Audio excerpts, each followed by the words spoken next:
안녕하십니까. 행복한 아침 이재용입니다. 안녕하세요. 장예인입니다. 취업이나 재취업을 고민 중인 분들은 이제 하반기 취업 준비하고 계실 텐데 17일부터 블라인드 채용법이 시행이 됐습니다.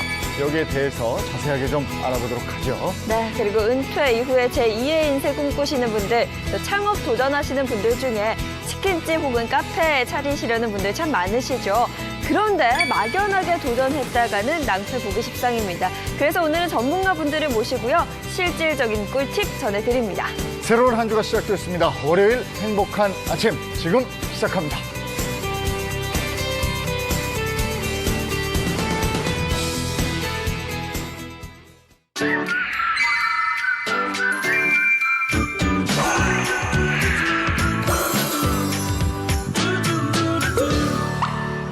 최근 100세 시대 이런 얘기 많이 듣습니다. 그런데 그 정년 채우는 분들 많지 않습니다만은 정년이 60으로 돼 있죠. 근데 100세예요. 40년 동안 어떻게 사시겠습니까? 이런 고민이 또 들거든요. 네. 이게 또 얘기만 들어도 깜깜한데요.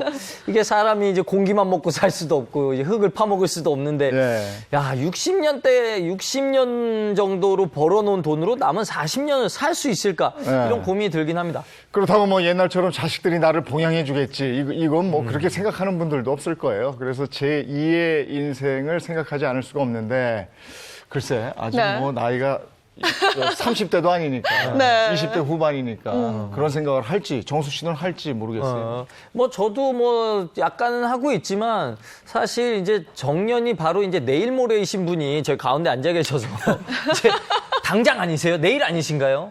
저는 사실 정년 안 치우고 나왔죠. 여기 그래서 지금 은퇴. 저는 지금 제2의 인생을 시작하고 있는 거거든요. 이 상태로 쭉 갈 겁니다. 지켜보겠습니다. 예. 이게 요즘에는 다른 거 하고 싶어 하는 분들이 있어요. 뭐 카페라든지 뭐 치킨이라든지 이런 거 생각하는 분들이 있는데 정수 씨가 만약에 그렇다면 저는 카페를 한번 해볼까 싶어요. 네. 카페 딱 차려놓고 이렇게 오시는 손님들이랑 단골 손님이랑 이야기도 하고 커피도 팔고 이렇게 하면서 저랑 같이 이거 하시면 잘 될 것 같은데 어떻게 하실까요? 아니 뭐 저 이야기 하려면 네. 저 퇴근 후에 치킨 한잔 하면서 맥주 한잔 하는 그분들하고 얘기하시는 게 더 낫지 않아요? 그것도 괜찮죠. 어. 그러면은 선배님이 닭을 튀기시고 저 밖에 있을게요.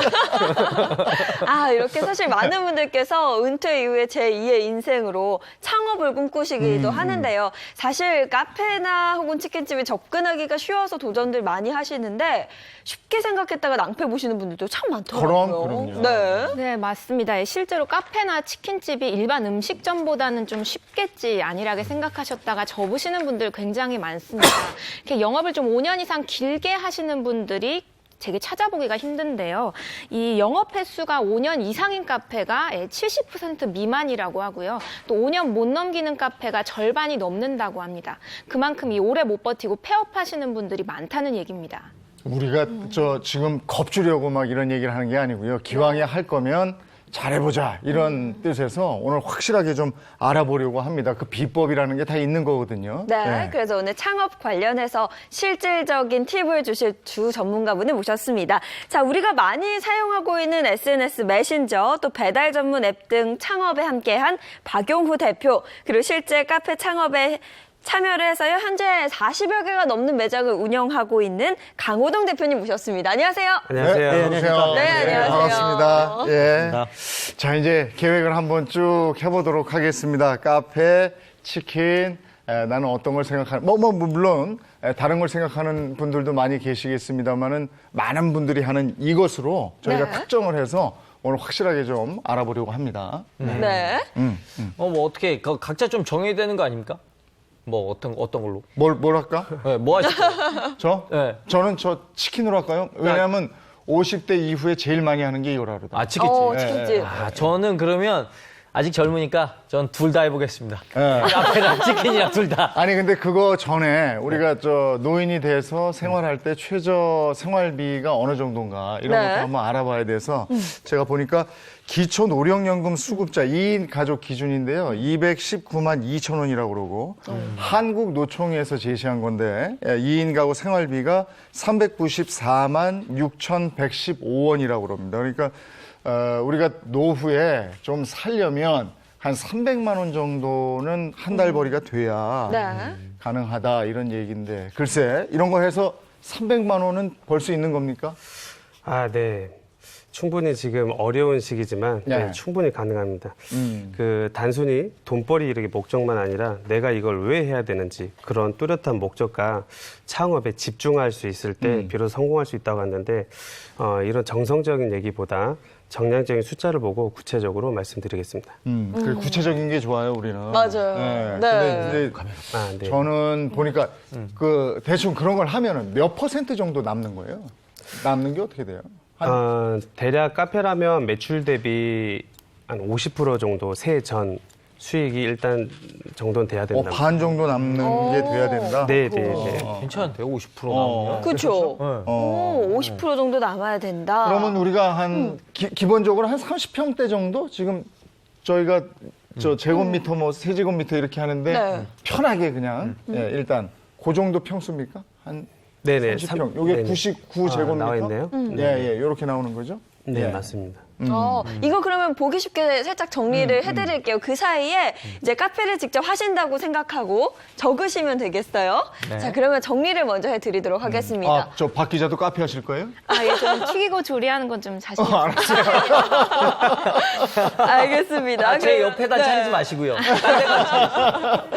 적으실 사이에 카페 운영비 얼마나 들지 저희가 판넬로 정리를 해봤습니다. 정리를 해드릴게요.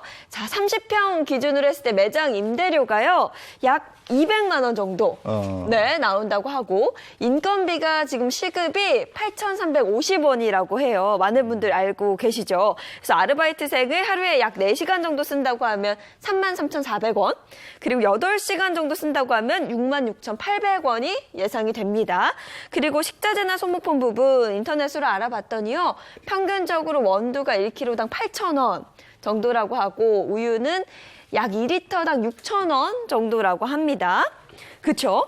그리고 1kg에 몇 잔 나오는 거예요? 그러면 한 66잔 나온다고 그랬네. 네, 그렇다네요. 1kg에 그 정도 네, 나온다고 하고 또 네. 일회용 컵은요. 종이컵이 100개 기준 12,000원 그리고 플라스틱 컵이 100개 기준 10,000원이라고 합니다. 자, 그리고 일회용 빨대 같은 경우도 많이 드는데 500개에 약 10,000원 정도고요. 컵홀더가 1,000개에 19,000원 정도. 그리고 이 전기요금이나 수도요금이 굉장히 중요하잖아요. 매장 운영하는 데 있어서.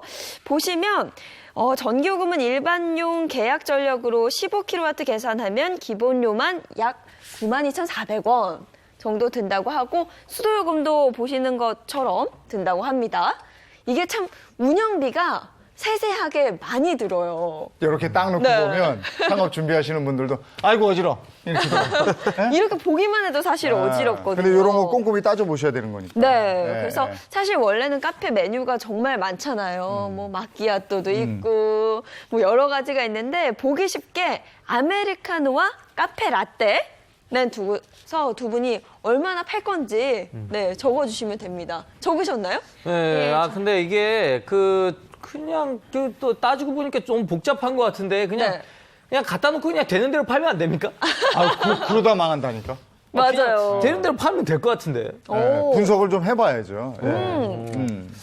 대부분 제가 그래서 말씀드리고 싶은 건 대부분 그 정수 씨처럼 그렇게 예비 창업자분들이 대충 그렇게 생각하시고 어떤 전략과 전술이 어떤 그런 게 없이 대충 그냥 하시다 보니까는 급기야 이렇게 망하게 되세요. 그래서 대부분 이제 놀러 가시잖아요. 정수 씨 이렇게 놀러 가시고 어디 가면 카페도 예쁜 곳도 많고 손님도 바글바글 막 줄 서 있고 막 그러잖아요. 네. 근데 그게 실제로 단면만 보이는 거지 백조와 똑같아요. 물속에서는 엄청 이렇게 다리를 이렇게 하고 있지만 우아해 보이지만 그것처럼 장사도 그 이면에는 엄청 고통스럽고 인고의 그런 고통의 순간들이 많이 경험을 하고 나야 성공을 할 수 있거든요. 그러니까 대부분 정우 씨처럼 과정만 보시고 막상 이렇게 뛰어들었다가는 낭패를 보기 십상입니다.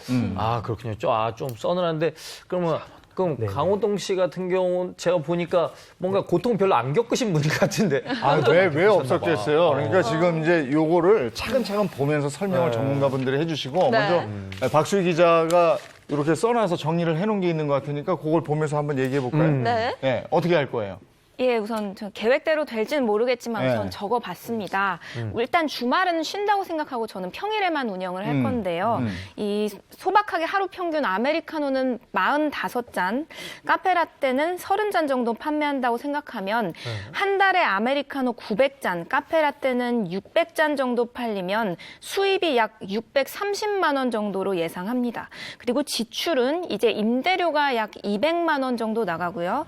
그 인건비는 이게 제가 카페 운영이 처음이니까 혼자 하기는 어려울 것 같고 12시간 정도 운영한다고 칠 때 이 알바생 같이 고용해서 하면 200만 원. 그리고 한 달에 1,500잔 정도 판다고 생각할 때 드는 식재료들을 따져보니까 원두가 대략 23kg이 필요하고요. 우유는 230ml 정도 부어준다고 생각할 때 60개 정도. 그리고 컵이랑 빨대까지 다 합하면 대략 76만 원이 듭니다. 그리고 전기요금이랑 수도요금이 좀 이게 어려웠는데 물어보니까 30평 정도 카페에 일반용 계약 전력하면 약 30만 원 정도 나온다고 하고요. 예, 수도요금도 이거랑 비슷하게 나올 걸로 예상됩니다. 그럼 정리를 물을 해보면 많이 쓰셨네.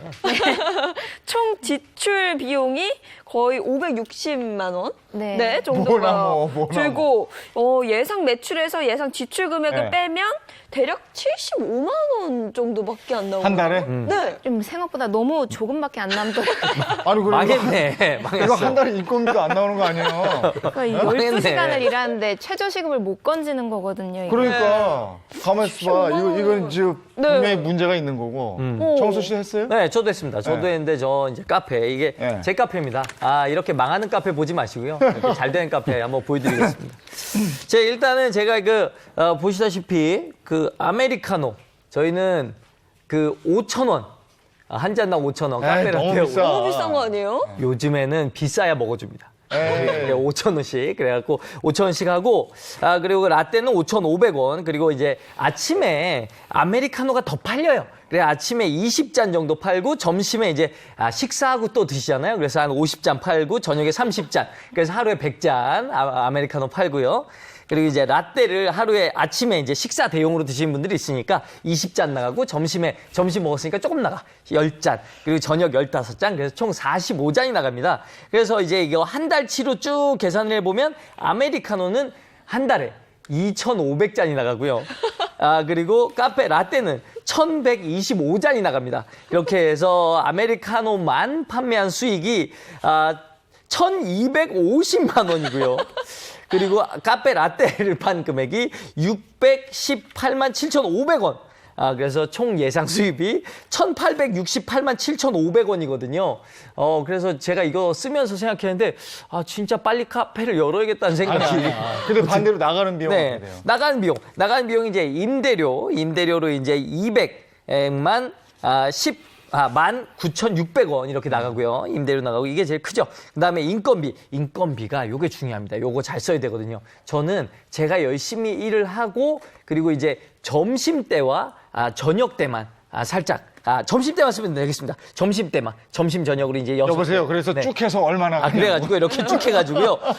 쭉 해가지고 제가 총 이제 지출 비용이 네. 668만 1,900원. 예, 그리고 이제 기타 지출 비용에 제가 47,300원 이렇게 넣어놨는데요. 이건 네. 뭐야? 요거는 이제 제가 마신 거. 제가 원가 마신 계산했습니다. 거. 저도 이제 일하면서 커피 좋아하니까 마셔야 되잖아요. 그래 네. 마신 거. 그래 아주 치밀하게 계산한 거기 때문에 이거는 거의 맞다. 요렇게 결과가 나온다고 봐요. 알았어. 지출이 그러면 얼마 버는 걸로 나와요? 예, 버는 그럼- 금액만요 네. 1,100만 원이 나와요. 한 달에요. 네. 그러니까요. 근데 저는- 실망이 크겠네. 좀 말이 안 되지 않아요? 아니, 이거 제가 제대로 계산했는데. 아니 실망이 크겠어. 예. 두 분이 정말 극과 극이에요. 예. 75만 원, 1,000만 원 순수익을 이렇게 정해주셨는데 이렇게 생각하고 뛰어들으니까 이게 망하는 거거든요. 쉽게 말해서. 누가 망한다는 얘기예요. 지금 이정수 씨 말씀 들어보면 네.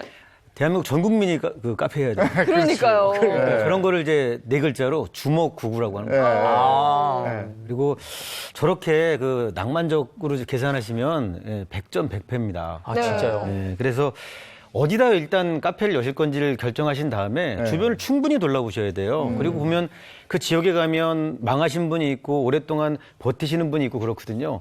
자, 그래서 경쟁자들이 왜 살아남았는지 거기에서 그다음에 실제로 우리 정수 씨가 예상했던 것만큼 그만큼 팔아냈는지 그다음에 망해서 나간 분들도 계시거든요. 그분들은 왜 망했는지를 알고 나서 지금 말씀하셨던 숫자를 다시 재조정하셔야 돼요. 저렇게 주먹구구시로 하시면 그렇죠. 100점 100패입니다. 강호동 대표는 실질적으로 처음에 할 때 어떻게 대비를 했습니까?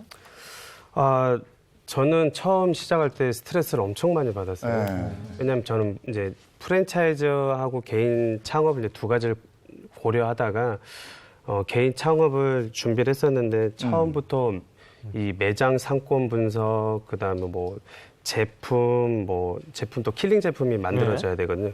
그냥 뭐 내가 오픈했다 해서 고객님들이 찾아오진 않으시잖아요. 네. 그래서 그런 것들 뭐 비용이 예상하지 못했던 그런 비용들, 왜냐하면 처음에 비용도 저희가 제 개인 자본 한 1억 5천 정도 생각했는데 거의 뭐 2억 가까이 이렇게 실제로 들어가서 엄청 고통스러웠거든요. 스트레스도 말도 못했고요. 그래서 오늘 그런 노하우를 좀 전달해드리려고 나왔습니다. 그래서 그렇게 고민을 해서 실제로 차려서 영업을 해보니까 어땠습니까?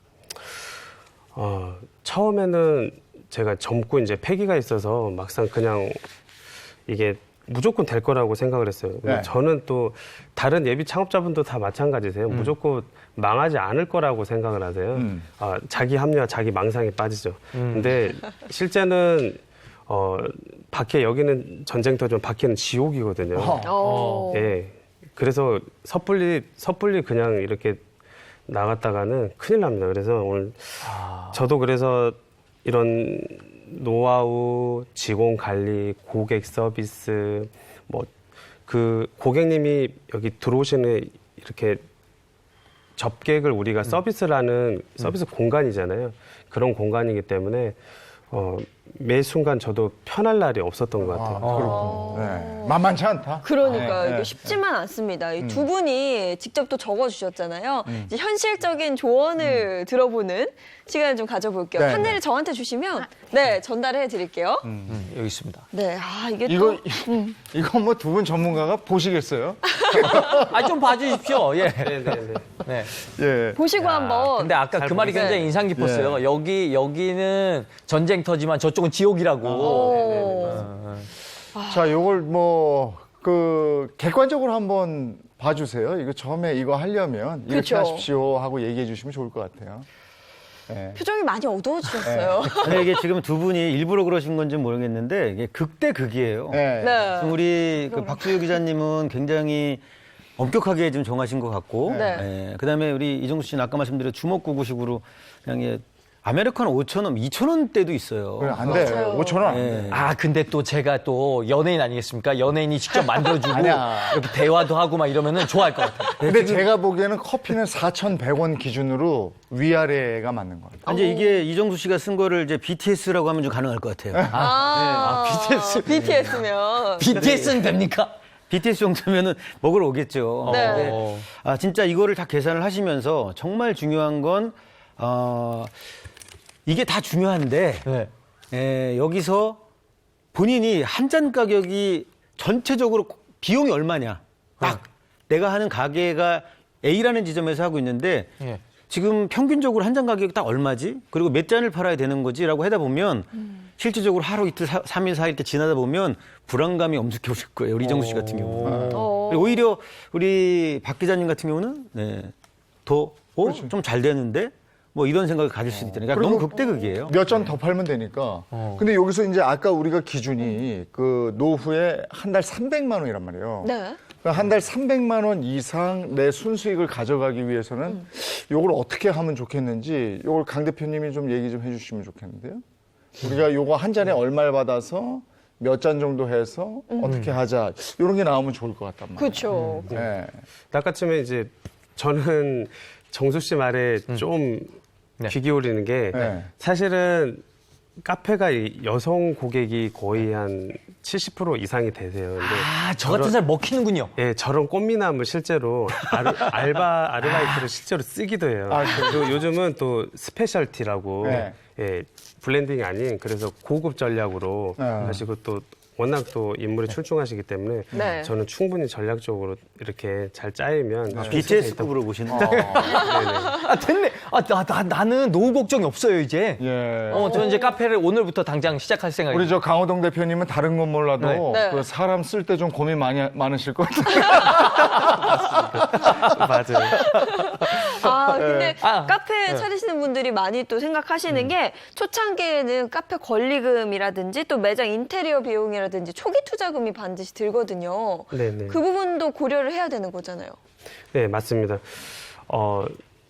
대략 케이스 바이 케이스거든요. 이게 상황 따라 다 다르지만, 예를 들어 뭐 30평 기준에서 한다면 대략 보증금도 다 다를 거 아니에요. 어떤 곳은 3천이 있을 거고 어떤 애는 1억이 될 수도 있는데 권리금 또한 뭐 이렇게 다 나는데 대략적으로 따져보면 인테리어 비용은 요즘 많이 이렇게 비싸게 고가에 하지 않아요. 그래서 인테리어 비용은 평당 뭐 130에서 170 뭐 이 정도 산에 사면 대략 30평 기준하면 한 3,500 정도 되거든요. 네. 그리고 뭐 커피 머신 뭐 거기 블렌더라든지 뭐 여러 가지 기물들이 있을 거 아니에요. 여기로 해서 예비 비용까지 다 한 2천만 원 정도. 예비 비용은 꼭 필요하세요. 창업하실 때는 대략 한 적어도 6개월 정도에 버틸 자금이 있어야 돼요. 네. 왜냐하면 혹시 비상상 혹시 장사가 안 될 경우도 있으니까 그런 경우도 있기 때문에 예비 비용까지 꼭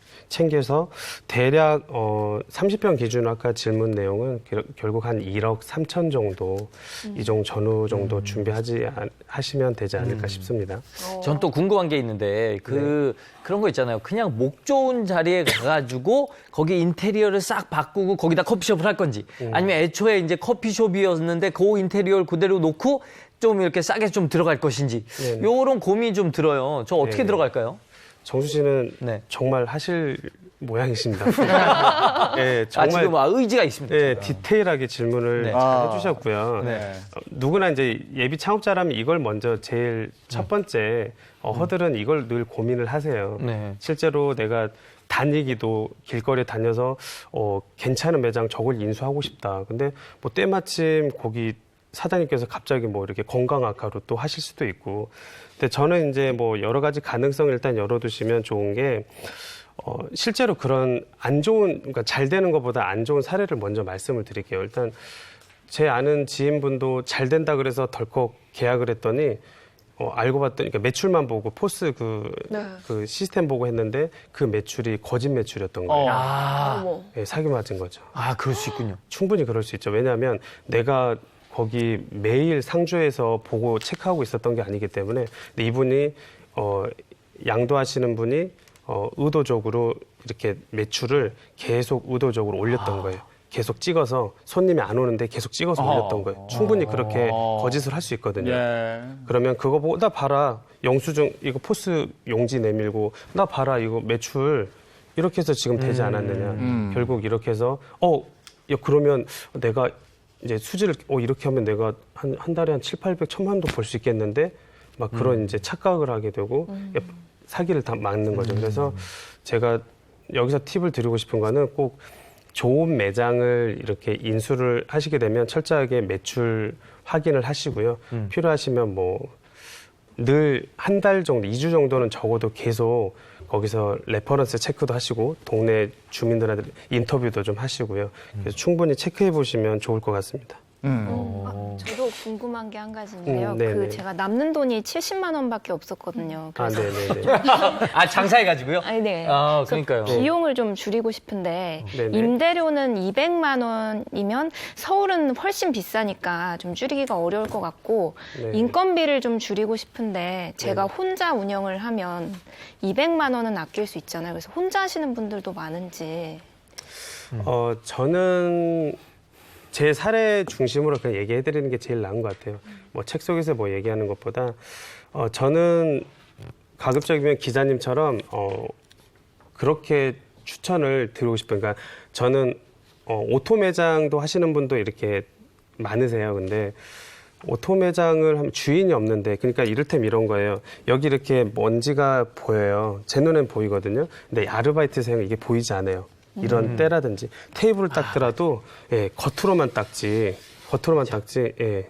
그렇게 해서 주인이 절대로 그 아르바이트에서 아무리 돈을 많이 준다 해도 그분이 자기 본인의 아바타가 될 수는 없거든요. 그래서 최대한 저는 뭐 인건비를 줄이는 측면을 떠나서 저는 가급적이면 주인이 사장님이 직접 관리하시고 또 그래 리텐션 재구매율이 또 재방문이 계속 많아지세요. 그게 오히려 그래서 네. 가급적이면 피크 시간대 아르바이트를 이렇게 고용을 하시고 그다음에 본인이 직접 운영하시는 게 더 오래 장기적으로 롱런할 수 있는 그러네요. 저는 예. 기회라고 봅니다. 그러니까 특종 잡으려고 막 달려드시듯이 그냥 해야지.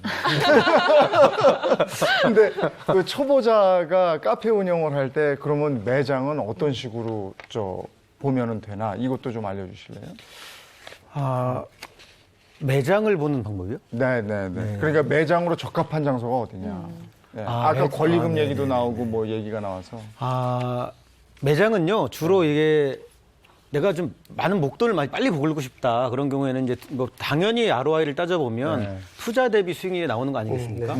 그렇다면 이제 회전율이 빠른 이제 오피스, 사람들이 많이 모여 있는 곳, 이런 경우에는 오피스 상권을 추천하고요. 이런 경우는 점심때만 오시는 분만 해도 엄청 많거든요. 이런 경우에는 대부분 점심때 장사가 거의 3분의 반 아니면 3분의 1을 차지합니다. 네. 이제 그런 경우에는 이제 알바생을 쓰면서 이제 빨리 대처하는 그런 것들이 중요하고요.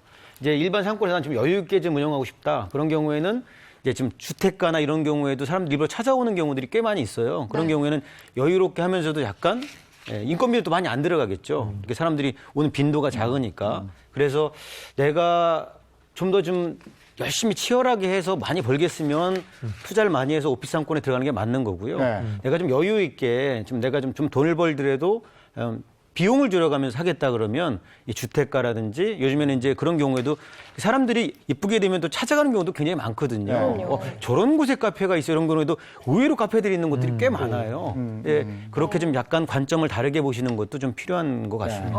그렇군요. 제가 또 궁금한 게 한 가지 있는데요. 처음 창업하시는 분들이 이 프랜차이즈를 도전을 하는 게 좋을지 아니면 그냥 개인 사업으로 시작하는 게 좋을지 어떤 게 좀 더 괜찮을까요? 강 대표님은 어떻게 생각하세요? 네.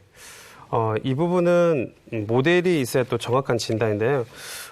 우선 큰 틀에서 본인이 이렇게 혁신적이지 않고 내가 좀 보수적이다. 그리고 스트레스를 내가 받고 싶지 않다.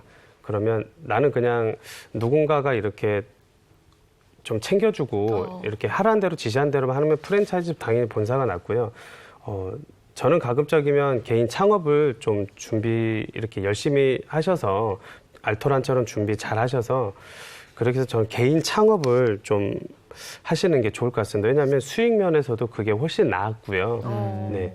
그다음에 저는 처음에는 초기에는 좀 스트레스 받고 많이 힘든 시기를 거치지만 그 시기를 지나면 또 더 재밌고 보람도 있고요. 수익 면에서는 좀 월등히 저는 낫습니다. 저는 제 경험 사례입니다. 박영호 선생님도 그렇게 생각하십니까? 저는 약간 좀 생각이 좀 다른데요. 네. 그래요? 경험이 전혀 없는 상태에서 열정만 갖고 했다가 낭패를 보는 경우가 엄청 많거든요. 공부 안 하고 들어갔다가 시험 보면은 낙제부터 맞는 경우가 많아요. 네. 그런 것처럼 좀 프랜차이즈를 한다는 것은 좀 편하게 했으면 좋겠다는 그런 마음으로 절대 안 들어가셨으면 좋겠어요. 저는. 왜냐하면 그 프랜차이즈를 하는 사람들은 그만큼 경험이 있어서 그걸 시스템적으로 만들어 놓은 거거든요. 그럼 그 시스템에서 배워서 내 것을 만들어서 새로 다시 도전하겠다. 그런 사람들한테는 굉장히 좋지만 좀 편하게 했으면 좋겠어. 그냥 프랜차이즈 갖고 있는 장점만 이용했으면 좋겠어 하는 것은 좀 지양을 하시고요. 프랜차이즈를 배워서 내가 좀 더 업그레이드해서 내 걸 한번 해볼 거야. 그런 마음, 그러니까 절실함, 태도 이게 좀 굉장히 중요한 것 같아요. 그냥 편하게 하겠다. 창업하는 사람이 조금 편하게 찾다가 망하는 경우를 한두 번 본 게 아니거든요. 그러니까 편하게 하겠다 애초에 그런 생각이면 아무것도 하지 말고. 네. 맞습니다. 내가 적극적으로 뭔가 해보려고 하는데 내가 준비가 좀 부족하고 경험도 없고 아무것도 모르겠다. 이러면 프랜차이즈를 선택하는 게 낫다는 얘기고. 네. 과외하는 거랑 똑같은 거예요. 예, 조금 더 적극적으로 달려들어서 내가 진짜 그릇 뭔가 하나부터 해서 해보겠다. 다 해보겠다 하면은 조금 고생하더라도 처음부터 창업을 해서 그렇게 하는 게 낫다. 네. 이런 말씀을 해주시는 것 같아요. 근데 아까도 이제 제일 먼저 가게를 구하는 게 참 어려운 부분이라서. 네. 그럼 상가를 분양받아서 거기서 하면은 그거는 참 좋은 거 아니겠습니까? 강 대표님? 네네.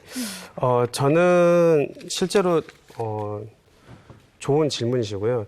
저는 그 부분을 많이 추천을 좀 드리고 싶습니다. 분양받는 거요? 예, 왜냐하면 이제 정수 씨처럼 좀 이렇게 돈이 좀 부족하신 분들 없어.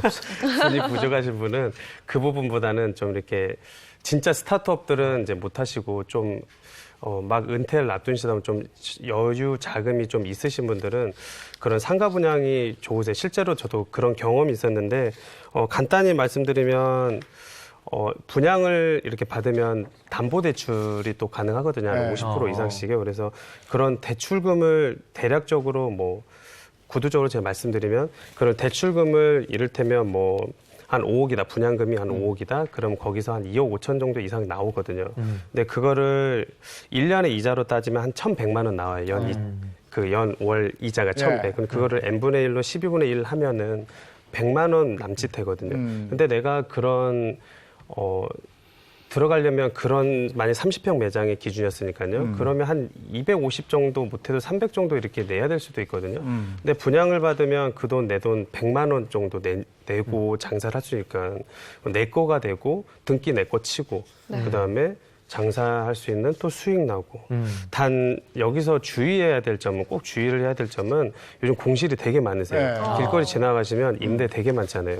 그래서 그런 공실률이 많기 때문에 저는 그게 또 위계자 기회라고 생각을 해요. 그래서 더 싸게 분양을 받을 수 있고 경매나 공매를 통해서 더 싸게 이렇게 낙찰을 받을 수도 있는데 단 조심해야 될 건 다시 한번 말씀드리지만 유의하고 충분히 상권 분석하시고 이런 전문가 같은 이런 분들 만나서 충분히 인터뷰도 같이 이렇게 해서 그런 것들을 극복해 나가셔야 아킬레스건을 다 제거를 해 나가시는 게 좋습니다. 근데 분양받는 거는 이제 초기 목돈이 좀 드는 것이고, 네. 그리고 또 대신에 권리금이 없고, 그죠? 네, 맞습니다. 그리고 이제 월세에서 한 반 정도 이상을 줄일 수 있다. 이런 장점이 있는 거죠. 네, 많이 고민하고 또 적극적으로 노력을 하는 게 굉장히 중요할 것 같은데요.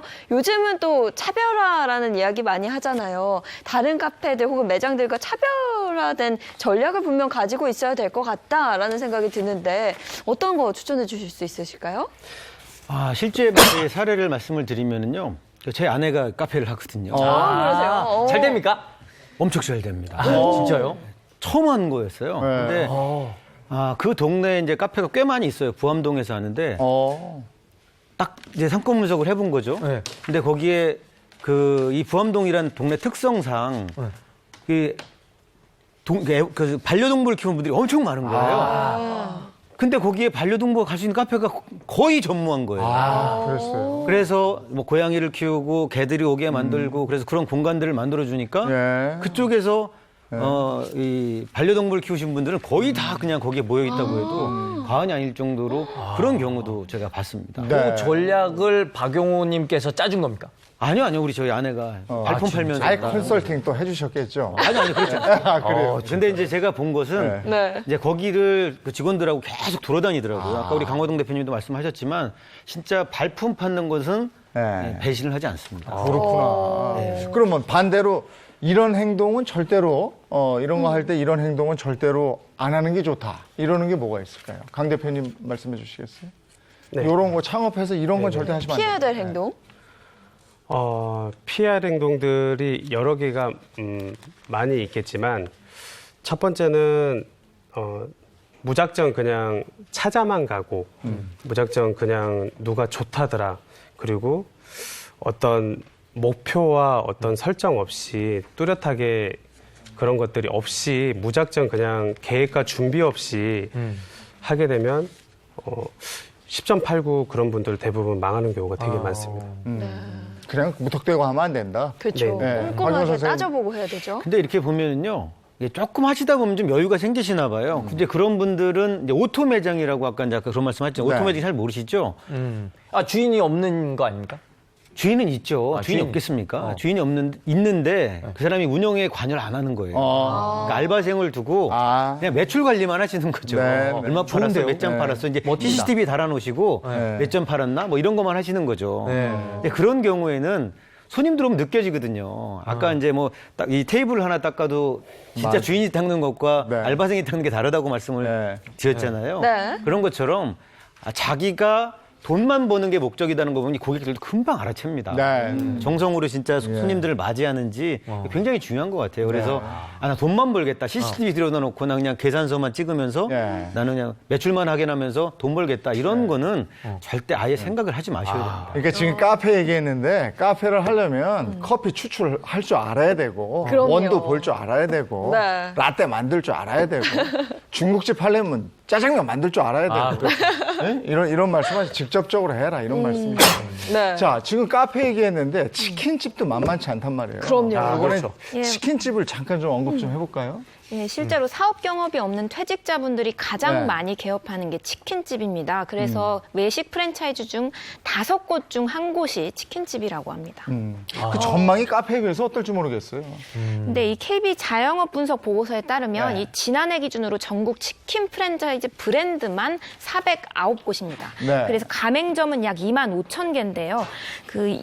지난 2월 기준으로 봤을 때 전국 치킨 전문점이 이 프랜차이즈 아닌 곳까지 포함했을 때 8만 7천 곳에 달했습니다. 너무 많은 거죠. 그래. 그렇죠. 정말 많아요. 그런데 저 많은 집들을 다 이기고 성공할 수 있을지도 의문이거든요.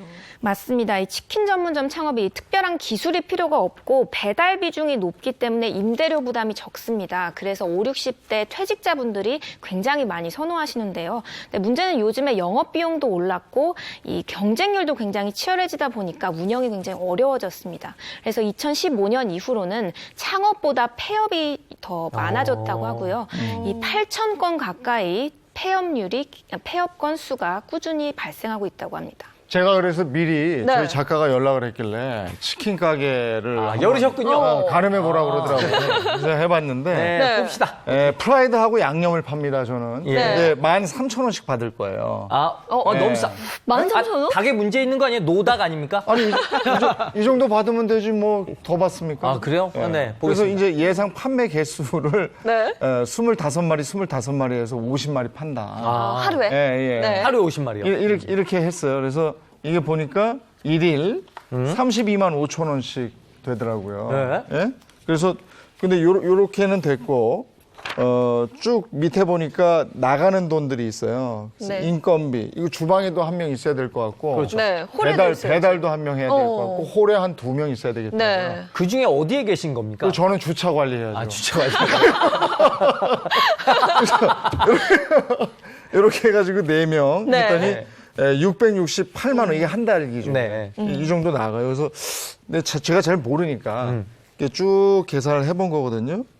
기타 지출 비용도 한번 적어봤고 이래서 이렇게 수입 대비 지출하니까 네. 얼마나 났습니까? 막 웃더라고요. 그래서 100만 원도 못 번데 이렇게 하면. 진짜요? 정말요? 네. 아, 이렇게 하니까. 어떡해요. 오. 그래서 네. 네, 재용 MC 이렇게 적어봤는데 바로 검사를 받아보면 어떨까 싶어요. 네. 전문가분들이 보시기에는 지금 이 판넬을 보시고 어떤지 이종 선배님 진짜 고생 많이 하셨는데 이렇게 끝나네요. 이 부분 빠진 게 너무 많네요. 보면. 네. 좀 배달을 안 하실 건가 봐요? 아니 배달 한 명. 네. 한 명 네. 직접 고용. 네, 직접 네. 고용. 네. 그러면 요즘엔 배달 앱을 통해서 배달이 많이 들어오잖아요. 네. 근데 거기에 대한 마케팅비는 여기 어디 있습니까? 거의 없어요. 음. 네. 이 배달 비중이 엄청 많은데 뭐 네. 그런 것들이 빠져 있고 많은 부분이 빠져 있어요. 네. 현실성에서 많이 떨어지는 거죠. 그냥 오는 손님만 받아서 이만큼 팔겠다. 근데 가끔 배달 오면 그냥 직원 있는 하나 직원 두고 나가겠다. 뭐 이런 건데 이것도 약간 문제가 많은 것 같습니다. 하나 뭐 따로따로 살펴보셔야 될 것 같습니다. 네. 네. 아, 역시나 치킨 가게도 그렇잖아요. 초기 투자 비용이라는 게 분명히 필요하잖아요. 그 부분도 좀 짚어주시죠. 치킨 같은 경우에는요, 이렇게 두 가지 타입으로 나눠야 돼요. 네. 그러니까 손님을 받는 홀이 있는 홀을 하면서 이제 배달을 병행하는 그런 형태가 있고요. 네. 아니면은 그냥 배달만 할래. 손님 안 받을게. 네. 주방만 운영하면서 이 배달 앱을 통해서 들어오는 그 배달을 통해서 매출을 올리는 그런 것들이 있는데요. 다 일장일단이 있습니다. 예를 들면 홀을 같이 운영하는 경우에는 주류 판매가 굉장히 용이하거든요. 그러다 보니까 이 맥주라든지 이런 거 판매되는 데에서 굉장히 거기 이제 마진이 좀 크거든요. 그쪽 부분이.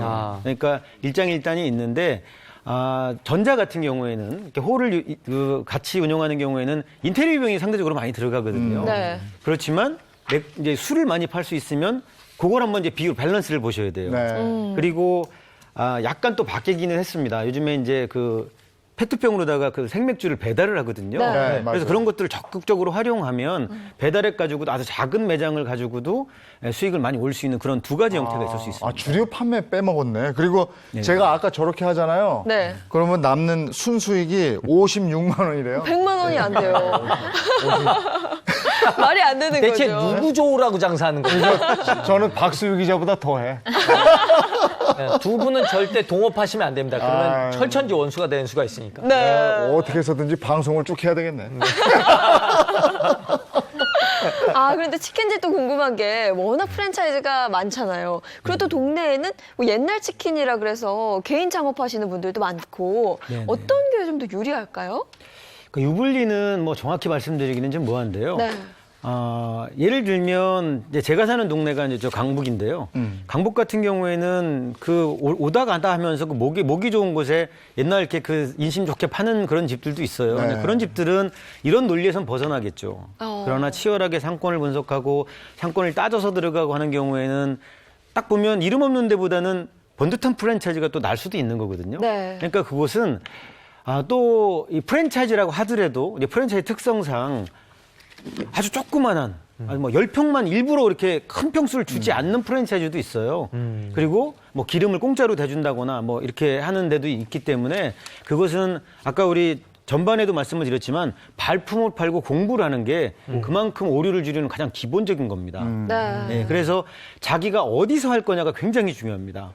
그래서 나는 이런 뭐 프랜차이즈를 할 거야 아니면 내가 직접 내 닭을 튀겨서 팔 거야 이런 거보다 내가 어디서 할 건데를 먼저 정하시면 거기에는 뭐가 맞겠다 이렇게 따지는 게 맞지 나는 그냥 프랜차이즈를 무조건 할 거야 프랜차이즈를 해갖고 이쪽 가게를 들어갈 거야 그거보다는 자기 영업권이 어디냐 상권이 어디냐 그걸 먼저 고려하시는 게 그 다음을 선택하는 데 있어서 굉장히 첫 번째 질문인 것 같습니다. 네, 사실 치킨집도 뭐 요즘에 너무 많기 때문에 다른 집과는 차별화된 전략을 가지고 있는 게 또 중요할 것 같거든요. 또 박 대표님이 생각을 했을 때 차별화된 전략, 좀 방법 있을까요? 지금은요, 사람들이 많은 부분들을 배달 앱을 통해서 주문을 해요. 네. 그래서 배달 앱들의 지금 매출 보면 뭐 10조가 넘잖아요. 네. 그런 걸 보면 그 배달 앱들이 10조가 넘는 매출을 하는 데 있어서 가장 많이 팔리는 게 치킨이에요. 그럼 치킨이 팔리는 구조가 뭐냐는 거죠. 배달앱에서 이 손가락으로 누르는 데가 간다는 겁니다. 근데 거기서 가장 큰 역할을 하는 게 리뷰예요. 정말 맛있습니다. 뭐 정말 좋았어요. 그래서 심지어는 리뷰를 조작하기까지도 합니다. 네. 오. 그런데 진짜 주인께서 정성으로 대하는 데들이 있어요. 그런 데들은 진짜 이게 아주 작은 것이 감동을 일으키는 거예요. 그래 저번에도 시켜주셨는데 저번에는 뭘 시키셨는데 이번에 이걸 시키셨군요. 그때 안 맞으셨습니까? 네. 저 고칠게요. 이런 배려 이런 것들 하나라도 좀 하고 좀 이 치킨 같은 경우는 이렇게 막 밀리고 그러다 보면 막 1시간 40분 뭐 이렇게 걸리는 경우도 있어요. 네, 네. 그러다 그냥 라면 끓여 먹다가 그 치킨 와서 그냥 남기는 경우도 있거든요. 그래서 빨리빨리 좀 땡길 수 있는 방법 뭐 이런 것들도 좀 고려를 하시고요. 그 주인의 마음 이게 사람들의 감동을 시키면은요 어느 장사도 망하지 않는 것 같아요. 그래서 사람들이 레피테이션이라고 그러죠. 평판을 어떻게 만들 것인가가 저는 굉장히 중요하다고 생각합니다. 예. 예를 들면 똑같은 브랜드도요. 이 주인이 다른 거에 따라서 매출이 2배, 3배 차이 나는 경우가 있어요. 그렇더라고요. 왜 네네. 그럴까요? 네. 배달하는 배달원의 태도도 있을 거고 그 주인의 마음, 손편지 쓰시는 분도 봤어요, 저는.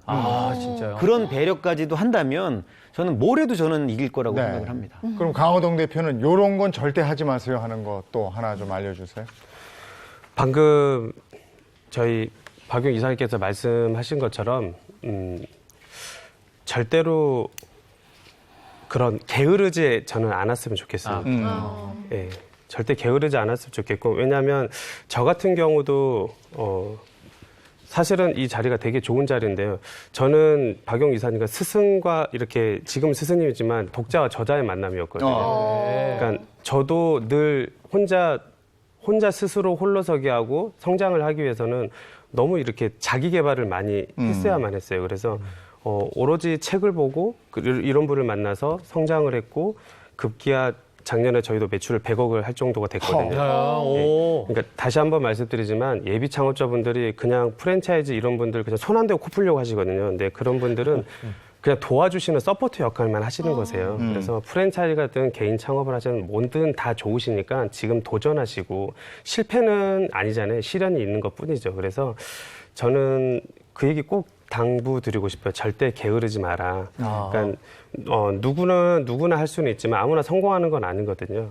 그래서 꼭 성공하기 위해서는 부단히 노력하고 이런 분들, 오피니언 리더분들 만나서 인터뷰도 들어보고 많은 얘기들을 발품을 팔아서 많은 얘기를 조언을 좀 들었으면 게을르지 않았으면 좋겠습니다. 창업을 원하시는 분들에 대한 이런 거는 꼭 하세요 하는 조언이었고요. 네. 그럼 뭐 마무리하면서 박영호 대표님도 한 말씀 좀 해주시죠. 요건 꼭 좀 지키셔야 됩니다 하는 거. 저는 스스로의 하고의 질문이 굉장히 중요한 것 같아요. 어떤 일을 하고 뭐 프랜차이즈를 하던 좀 너무 낭만적인 사고는 안 하셨으면 좋겠어요.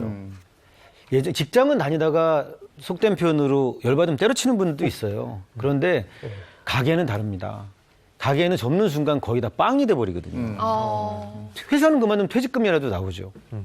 그런데 과연 3번 이상, 100번 이상 물어보고 창업하셨으면 좋겠어요. 절실한가나? 절실하지 않으면 절대 창업하지 마십시오. 그리고 절실함이 있다면 그 절실함을 어떻게 현명하게 바꿀 것인가. 정말 성공한 사람들 만나서 얘기 듣고, 실패한 사람들 찾아가서 실패의 얘기를 듣고, 그래서 성공하고 나서도 여유를 부릴 것보다는 스스로한테 다시 묻고 해서 자기의 절실함을 유지하는 절실함이 진화되는 게 좋거든요.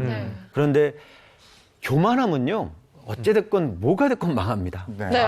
그래서 100번 이상 물어보고 창업하십시오. 알겠습니다. 창업이 쉬운 게 아닙니다. 절실한가? 네. 각오는 돼 있는가? 할 수 있겠는가? 하실 수 있겠습니까? 자, 오늘 두 분 고맙습니다. 고맙습니다. 감사합니다. 안녕하세요. 지방대 이공대 출신이다. 마지막으로 연애한 게 언제예요? 한현희 씨 노래 잘해요? 가뜩이나 취직 안 돼서 괴로워 죽겠는데 사람을 갖고 놀아?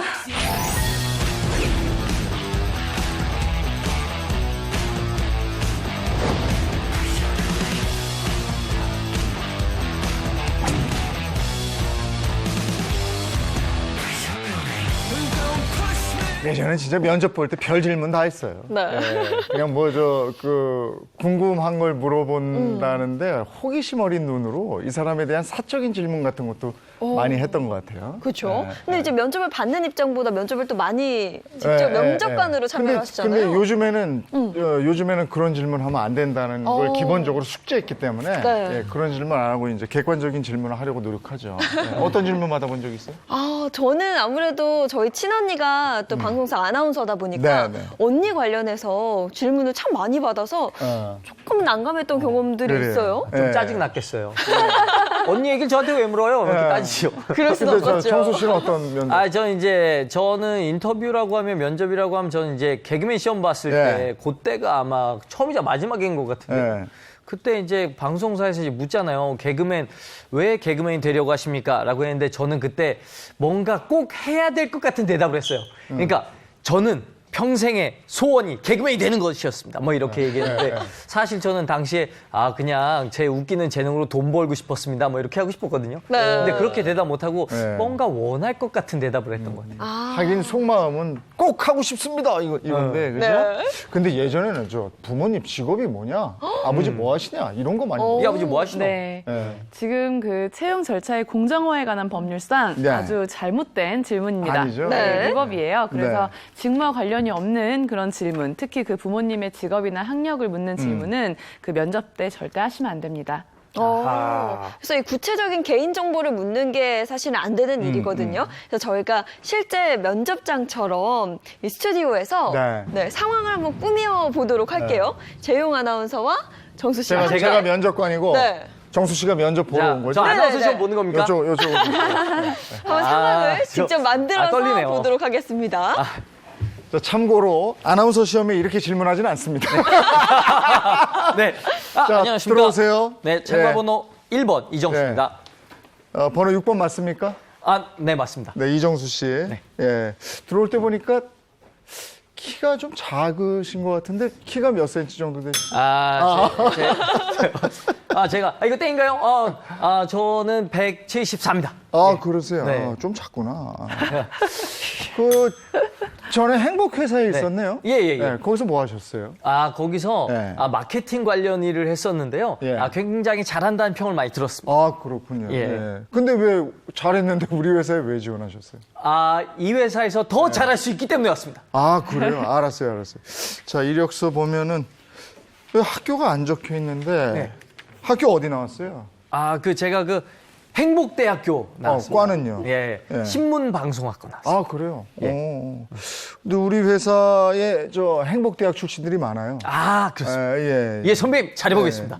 지금 집이 성남이네요. 예. 성남이에요. 여기 상암동인데 출퇴근하기 나쁘지 않을까요? 아침에 조금 일찍 일어나면요. 네. 이렇게 다니고 하는데 전혀 불편함이 없을 것 같습니다. 그렇죠. 가까운데 자취하고 이러지. 성남이 본가예요? 이것도요? 이것도? 네. 성남이 본가입니다. 저희 부모님이 거기 살고 계시고요. 아직 자취할 정도는 안 돼서 같이 살고 그러면 성남에 쭉 살았어요? 거기 고향이에요? 있습니다. 예, 거기가 고향은 아니고요. 고향도 물어보면 안 되나? 고향이 아니고요. 네. 저희 어머니 아버님은 강원도 분이신데 거기로 이사를 왔습니다. 그럼 부모님하고 같이 살아요? 네네네. 그 부모님 뭐 하세요? 부모님은 누가 계속 땡을 치는 거죠? 제가 떨어지는 건 아니죠? 그러면 저 형제자매 있어요? 형제자매 있습니다. 네, 저희 네. 형 하나 있고요. 네, 형은 이제 중소기업에서 열심히 일하고 있습니다. 그래요? 예. 중소기업에서? 네네네. 어디? 여기요.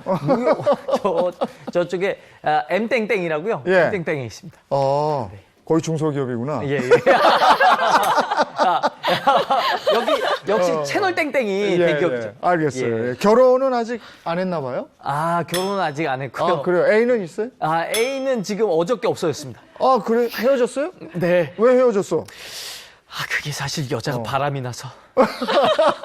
전 잘못이 없습니다. 예. 술은 잘 먹어요? 제가 술을 술도?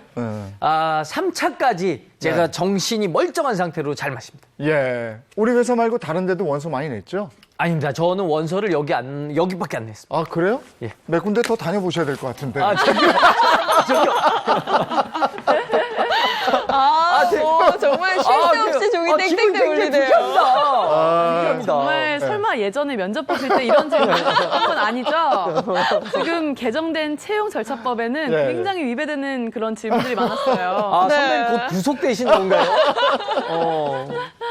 그런 것들이 다 안 이게 되는구나. 땡땡 울린 게 네. 경고라는 표시였던 거죠. 네, 어떤 부분은 아예 법에서 네. 명시적으로 금지하는 부분이 있었고 네. 어떤 부분은 간접적으로도 신체적 정보라든지 네. 가족의 어떤 학력이나 재산 상태 등을 네. 유도하는 질문으로 보였기 때문에 땡을 했습니다. 고향 물어보면 안 되고 신체적인 거 물어보면 안 되고 네. 가족 관계 물어보면 안 되고. 가족 관계까지는 괜찮지만 괜찮아요? 그분들이 뭘 하시는지 학력이 어떤지 재산 상태가 어떤지 결국에는 언급을 했다는 것 예. 자체가 질문이 더 나아갈 수 있는 것이거든요. 그럼 키, 몸무게, 가족 관계 이런 거 이력서에 적어라 이런 것도 문제가 있는 거죠?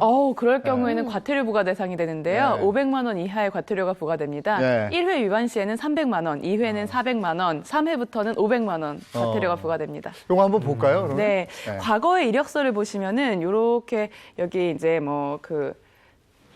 가장 중요한 게 미혼, 그래요. 미혼, 기혼 여부 예, 이런 게 있었고 가장 상단에 또 보면은 키, 몸무게가 있었어요. 네. 그래서 사실 이런 거 적을 때 조금씩 늘려서 적거나 이렇게 고민 많이 하시고 그랬었는데 네. 이런 사항들 절대 적으면 안 됩니다. 예. 절대 적도록 요구하면 안 됩니다. 왜냐하면 이거는 직무와 관련이 없는 신체적인 정보기 때문에 요구하시면 안 되고요. 네. 그래서 이제 개정 후의 이력서는 어떻게 변했냐면 그냥 아주 심플해요. 직무와 관련된 네. 학력, 왜냐하면 그 직무와 이제 관련된 기초적인 개인적인 정보를 자기가 어느 정도 습득했는지를 보기 위한 것이고요. 관련 직종에 이제 뭐 경력이 있는지 또는 다른 직종에서 경력이 있는지 그리고 자격 면허 이렇게 해서 개인적인 신상에 관한 내용은 키, 몸무게 이런 부분 전혀 없습니다. 기혼, 미혼 부분도 없고요. 또 예전에는 굉장히 많이 있었던 게 그 가족 관계, 본인과의 관계가 어땠는지, 직장은 어딘지 이런 내용들이 많았거든요. 근데 가족 관계에 대한 사항은 적지 않도록 하는 것이 권장 사항입니다. 요즘에는 아예 블라인드 테스트 제대로 막 하는 데는요. 네네. 아예 없어요. 예. 이름도 없어, 이름도. 아무것도 없이. 그러니까 누가 부탁할까 봐. 그렇죠. 그런 거 아예 없고 그냥 네. 수험번호. 수험번호 있고 그거 보고 1차 시험 끝나잖아요. 네. 그럼 2차에 올라온 친구들을 대상으로 수험번호를 재조정해요. 그래서 수험번호 다시 부여. 아, 그래요? 그다음에 이름 안 써요. 아예. 그러니까 아예 이런 게 생략되는 경우도 있습니다. 이제 채용 절차법이 네. 바뀐 건데요. 이런 것들을 위반했을 때도 어떤 처벌을 받게 돼요? 앞서 말씀드린 것처럼 지금 이렇게 그 이력서, 그러니까 초기 심사 서류에서부터 어떤 개인적인 신상 정보, 신체적인 정보, 그리고 뭐 부모님이나 가족 관계, 그 분들의 학력이나 직업 등을 요구하는 경우에는 과태료 부과 대상이 되고요.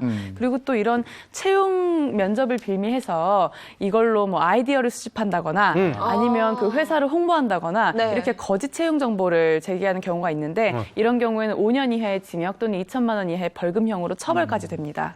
그러니까 또 이 채용 과정에서 부당한 일을 당했다 이런 분들도 왕왕 있더라고요. 네. 맞아요. 그러니까 예를 들어서 뭐 이렇게 무슨 회사를 위해서 좋은 아이템 뭐 이런 거 있나? 그러면 이제 잘 보이려고 막 아이템을 좋은 걸 막 얘기했는데 그게 나중에 그 제품화 돼가지고 내 아이디어인데 나는 회사 안 다니고 있는데. 그럼 채용은 해줘야지. 그러니까 아이디어 막 몰래 빼가고 막 이런 사례도 있지 않을까요? 예, 그러니까 이런 경우에는 앞서 말씀드린 것처럼 형사처벌까지 가능해서 5년 이하의 징역 또는 2천만 원 이하의 벌금형으로 처벌이 되는데 방금 말씀하신 것처럼 뭐 지적 재산권을 회사가 귀속하도록 하는 경우 네. 나는 면접만 보러 갔을 뿐인데 내 아이디어를 가지고 뭔가 제품이 나왔다거나 이런 경우에 그런 상황에서는 500만 원 이하의 과태료가 또 부과됩니다.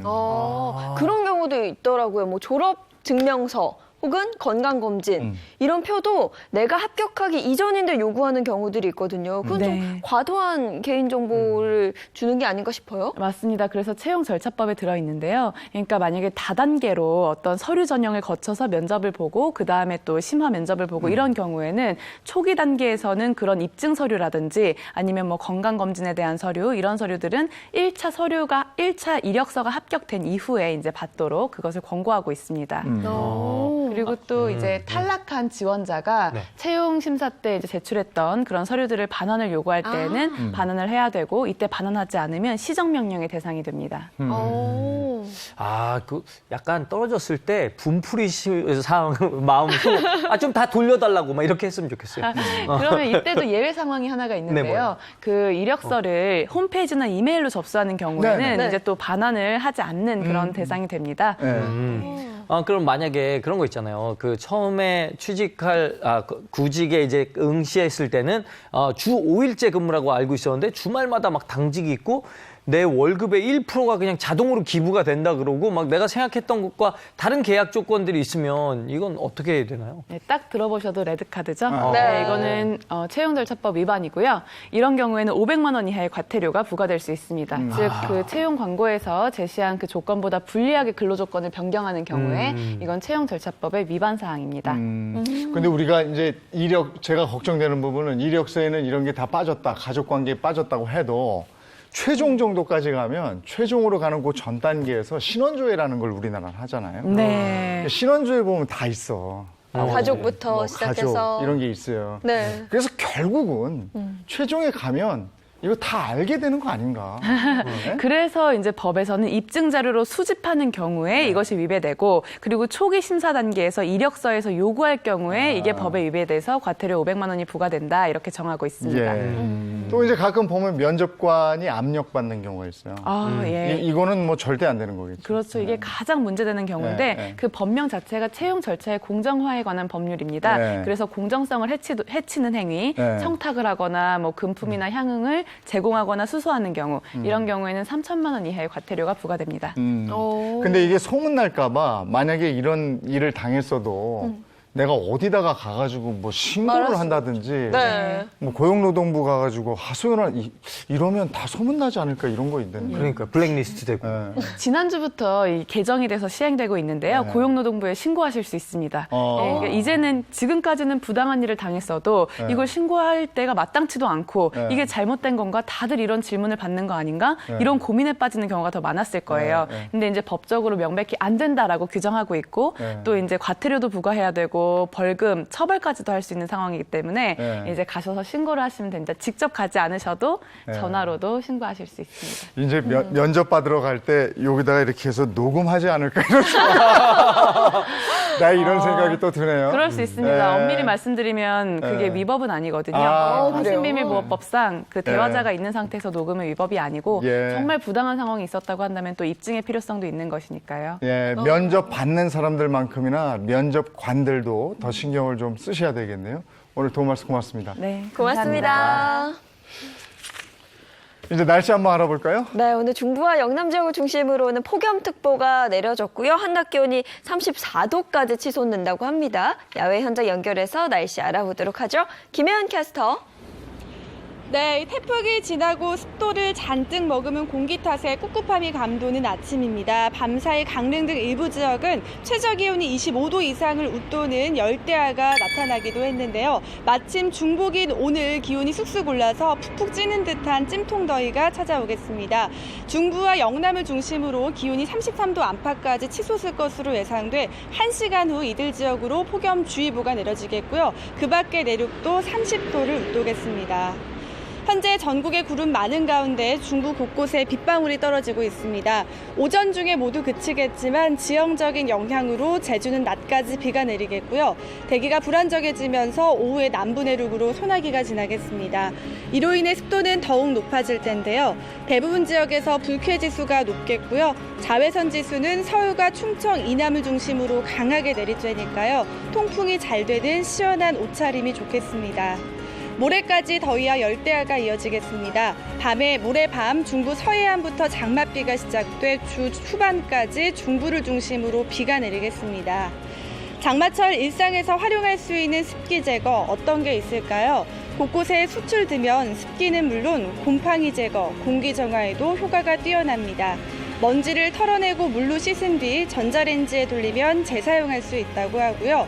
나무로 된 이쑤시개를 양념통에 3-4개 정도 꽂아두면 눅눅함을 방지할 수 있습니다. 화장실에선 향초를 활용해 냄새도 제거할 수 있으니까요. 올 여름 보다 쾌적하게 나시기 바랍니다.